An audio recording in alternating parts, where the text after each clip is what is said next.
Okay, ito yung code. Ito yung code ng paglalagay ng text, paglalagay ng content sa mga cells ng Excel using a code.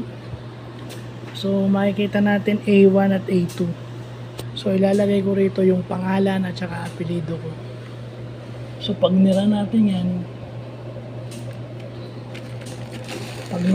yan, lalagay ko Jeff.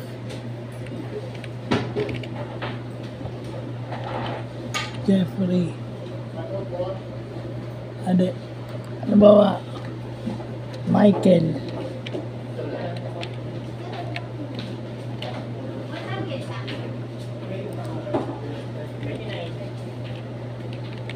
So pansinin nyo, Michael Jordan yung nakalagay.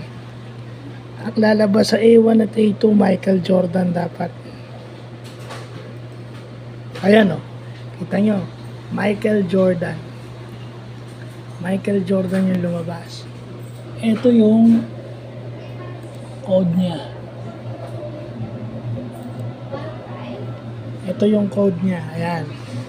Yan yung code niya. So, Sekchi, papadala ko na lang tong code sa'yo to mamaya para mapag-aralan mo.